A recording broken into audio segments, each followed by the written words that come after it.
Hey everyone, it's Chandler from Charm to Table Gardens. I wanted to jump on here quick and let you know that we are about 8 weeks from the last frost date. 8 weeks.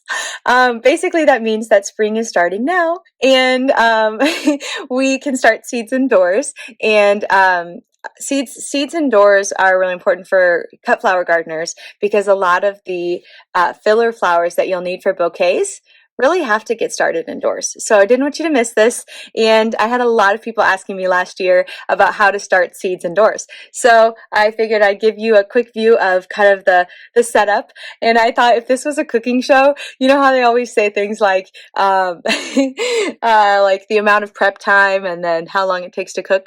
The amount of prep time for setting this up is probably about 5 hours. The amount of time it takes to cook a seed to a flower is about 80 to 100 days. So it's always great when you can jumpstart that 80 to 100 days and get it started indoors and ready to go to the garden without any of the the squirrels and raccoons eating the seeds. They love sunflowers, so you pretty much have to start sunflowers indoors if you're going to get the most bang for your buck for every packet that you get. So I'm really excited to share this with you, and if you have questions, go ahead and comment or message me and I can tell you where I got everything. I'm going to create a list of how to buy everything. And just so you know, I bought all of this stuff last year and it's still good for this year. I didn't spend a dime on it this year. And I just wanted to encourage you with that. Like if the amount that you're spending feels like too much, which this is pretty cheap setup, but if it feels like too much, it is an investment for years to come in a really happy garden. So, and just for reference, I started pretty much all the seeds for my garden last year indoors on this shelf. And I had a 40-foot by 70-foot garden. So you can do a lot of work on just 4 shelves in your house. It's 4 feet by 6 feet. So here you go. Hope this helps some people.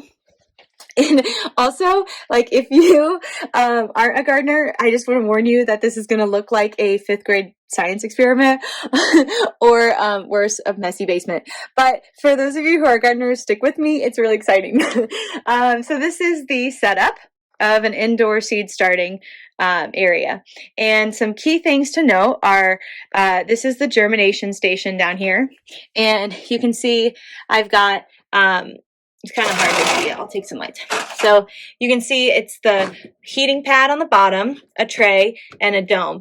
And the dome's really important because they need like humidity when they're growing. So you need to keep them moist and in a humid environment.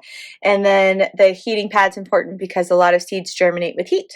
But be careful to read the package because some seeds like to germinate in colder temperatures, and some seeds like to germinate with light, or some seeds like no light. So keep in mind. And then once they're done with the germination station, basically that means that most of the seedlings in the tray have popped out. And you take the dome off and you take the tray and you move it into the next area. So either this shelf or the next shelf, pretty much any shelf with the light.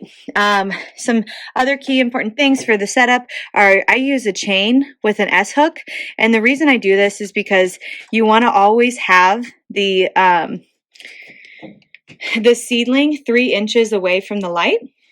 And with this hook setup, you can move the hook up the chain as the plant grows. So it makes it really easy. If you try to use a string, you have to like tie the knot every time, and it's just not very fun. The other thing you'll need are plant labels. This is really important because the plants that you start indoors, you need to know how much space they'll need outdoors. So if you're starting Celosia gumfrina, for instance, those will only need like 6 inches apart. So you can plant those closer in the garden. Whereas if you start zinnias, those need to be spaced out a lot farther, or sunflowers. It's really important to know the spacing on sunflowers because sunflowers, if you want really small sunflowers, you plant them closer together. If you want larger sunflowers that are maybe for fun and not bouquets, then you can plant them 9 inches to 12 inches apart. So the size of the flower is determined by the spacing that you give it, which is why the plant labels are important, because if you don't have a plant label on something, you won't know how much space it needs in the garden. Okay, so I think I covered everything. We got plant labels, you got chains, hooks, lights, oh yeah, the seedling trays. So this seedling tray has 72 places for you to start seeds, and you can also pick up some of these at the garden store, and they're just different size trays for different things. If you're growing vegetables like squash, zucchini, you'll want to make sure you have larger seedling trays because those grow a lot faster and need a lot of more space for their roots, versus this would be great for straw flower. I grow all my sunflowers in this, celosia, gomphrena, zinnias, pretty much all cut flowers grow fine in those. Okay, and then also make sure that it's in a heated environment. So this is my heater. It's one of those that is like timed. So, and not timed, it'll only turn on if it needs to be a certain temperature. So just keep in mind that you need to keep your basement a little bit warmer for seedling trays. Some people put like plastic all around it and they put their heater in there to insulate it. That seems like a bit much for me, but maybe if you have a big space, you'll have to do that. Okay, well, if you have questions, let me know. I hope that this encourages you to start your seedlings indoors.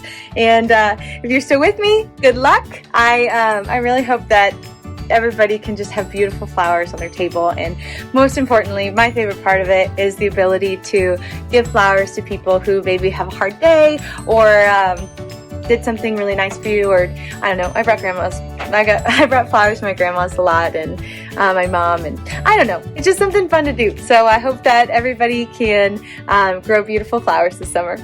Cheers!